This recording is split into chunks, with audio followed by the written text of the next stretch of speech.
வாழ்க்கையில் சில நேரங்களில் நாம் எதிர்பாராத இடமாற்றங்களை சந்திக்கிறோம். ஆக்கில்லா மற்றும் பிரிஸ்கில்லாவின் கதையும் அப்படித்தான் தொடங்குகிறது. ரோமாபுரியில் நிம்மதியாக வாழ்ந்த இந்த தம்பதி பேரரசின் உத்தரவால் அகதிகளாக வெளியேற்றப்பட்டு கொரிந்து நகருக்கு வந்து சேர்ந்தார்கள். அவர்கள் வெறும் தம்பதிகள் மட்டுமல்ல, ஒரு சிறந்த டீம். கூடாரம் தைக்கும் தொழிலில் அவர்கள் கைகள் பிஸியாக இருந்தபோதும் அவர்களின் உரையாடல்கள் எப்போதும் ஆழமான ஆவிக்குரிய தேடலை நோக்கியே இருந்தன.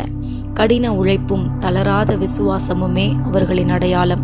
விசுவாசம் என்பது ஆலயத்தின் 4 சுவர்களுக்குள் மட்டும் முடிந்து விடுவதல்ல, அது நம் அன்றாட உழைப்பில் வெளிப்பட வேண்டும்.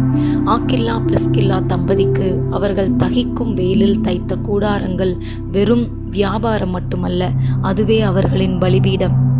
இங்கேதான் பணித்தள ஊழியம் பிறக்கிறது. அங்குதான் அவர்கள் பவுலை சந்திக்கிறார்கள். பவுல் அவர்களுக்கு ஒரு தொழிலாளியாக அறிமுகமானார், ஆனால் சீக்கிரமே ஒரு ஆத்மார்த்த நண்பரானார்.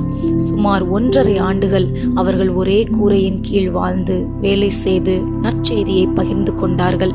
பவுலோடு இணைந்து அவர்கள் வேலை செய்தபோது உழைப்பு என்பது சாபமல்ல, அது இயேசு கொடுத்த ஆசீர்வாதம் என்பதை உணர்ந்தார்கள்.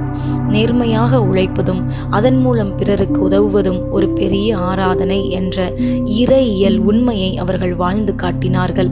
அடுத்ததாக அவர்களின் இறையியல் முதிர்ச்சி.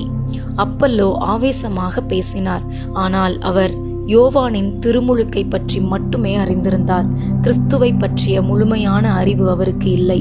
இங்கேதான் பிரிஸ்கில்லாவும் ஆக்கில்லாவும் ஒரு முக்கியமான பாடத்தை கற்பிக்கிறார்கள்.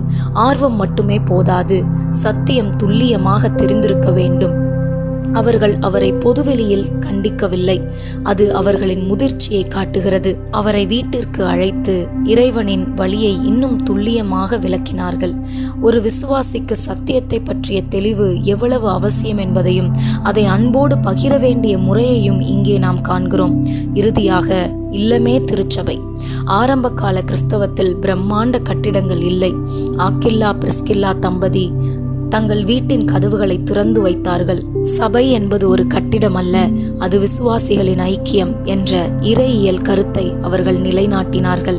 இன்றும் உங்கள் குடும்பம் ஒரு சிறிய சபையாக மாற முடியும் என்பதற்கு இவர்களே சாட்சி. பிரிஸ்கில்லா ஆக்கில்லா தம்பதியினர் நமக்கு கற்பிக்கும் பாடம் இதுதான்.